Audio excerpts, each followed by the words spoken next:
एक बार एक छोटी सी बच्ची हाथ में मिट्टी की गुल्लक लेकर के भागती हुई एक दवाइयों की दुकान पर गई। वो काफी देर तक वहां पर खड़ी रही, लेकिन दुकानदार का ध्यान उसकी तरफ नहीं गया क्योंकि और भी बहुत सारे लोग खड़े हुए थे। उसने दुकानदार को कई बार बुलाया, लेकिन वहां पर भीड़ इतनी थी कि दुकानदार का ध्यान उसकी तरफ गया ही नहीं। और फिर उस बच्ची को थोड़ा सा गुस्सा आया तो उसने अपनी मिट्टी की गुल्लक लेकर के वहीं काउंटर पर जोर से रख दी, जिसके बाद में जो दुकानदार था और जितने भी लोग खड़े थे वो सब उस बच्ची की तरफ देखने लग गए। और फिर उस दुकानदार ने उस बच्ची से पूछा, बेटे आपको क्या चाहिए? तो वो बड़े ही भोलेपन से बोली कि मुझे एक चमत्कार चाहिए। ये सुनकर के दुकानदार को कुछ समझ नहीं आया, ना ही वहां पर जो लोग थे उनको कुछ समझ में आया, और सब उसकी तरफ देखने लग गए। फिर दुकानदार ने बोला, बेटे चमत्कार तो यहाँ पर नहीं मिलता है।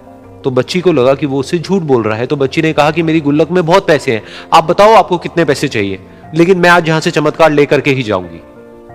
तो वहीं काउंटर पे एक और आदमी खड़ा था, उसने उस बच्ची से पूछा कि बेटे क्यों चाहिए तुमको चमत्कार? तब उस बच्ची ने अपनी कहानी बताई कि अभी कुछ दिन पहले मेरे भाई के सर में बहुत तेज दर्द हुआ, तो मेरे पापा मम्मी उसको हॉस्पिटल ले गए। उसके बाद कई दिन तक मेरा भाई घर नहीं आया। तो मैंने कई बार अपने पापा से पूछा, लेकिन उन्होंने मुझे कुछ नहीं बताया। उन्होंने बार बार यही कहा कि वो आ जाएगा, वो कल आ जाएगा, वो कल आ जाएगा, लेकिन वो आ ही नहीं रहा था। तो मैंने देखा कि मम्मी रो रही है, और पापा मम्मी को कह रहे थे कि उसकी दवाइयों के लिए और उसके इलाज के लिए जितने पैसे चाहिए उतने मेरे पास में नहीं है, अब उसको कोई चमत्कार ही बचा सकता है। तब मुझे लगा कि अगर मेरे पापा के पास में इतने पैसे नहीं भी हैं तो क्या हुआ, मेरे पास में तो है। तो मैंने जितने भी पैसे जोड़ रखे हैं वो सारे लेकर के मैं इस दवाई की दुकान पर आई। फिर उस आदमी ने उस बच्ची से पूछा, कितने पैसे हैं तुम्हारे पास में? ये सुनते ही उस बच्ची ने अपनी गुल्लक उठाई, जमीन पर फेंकी और तोड़ दी, और पैसे गिनने लग गई। बाकी सब लोग खड़े होकर के उसको देख रहे थे। थोड़ी देर बाद उसने सारे पैसे अपने हाथ में इकट्ठे किए और बोली, मेरे पास में पूरे 19 रुपए हैं। वो जो आदमी वहां पर खड़ा था वो थोड़ा सा मुस्कुराया और बोला कि अरे तुम्हारे पास में तो पूरे पैसे हैं, इतने का ही तो आता है चमत्कार। ये सुनकर के वो बच्ची बहुत खुश हो गई और बोली कि चलो मैं आपको अपने पापा से मिलवाती हूं।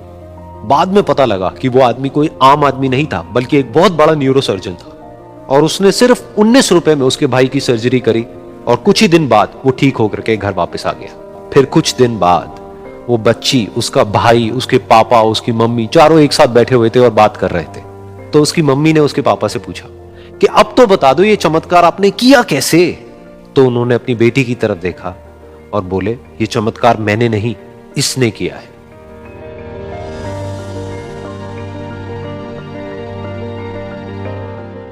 तो यहां पर एक बहुत बड़ी बात है जो हम उस छोटी सी बच्ची से सीख सकते हैं कि जिंदगी में कभी कभी ऐसा होता है कि हमको कोई रास्ता नजर नहीं आ रहा होता है और हम लोग हिम्मत हार जाते हैं। तब हमारे अंदर एक बच्चा होता है जो कोशिश करने से कभी भी पीछे नहीं हटता है। वो हार मानने को तैयार नहीं होता है क्योंकि उसको ना शब्द समझ नहीं आता है। वो बच्चा जिसके लिए कुछ भी नामुमकिन नहीं है, क्योंकि वो हर हाल में कोशिश करता ही रहता है।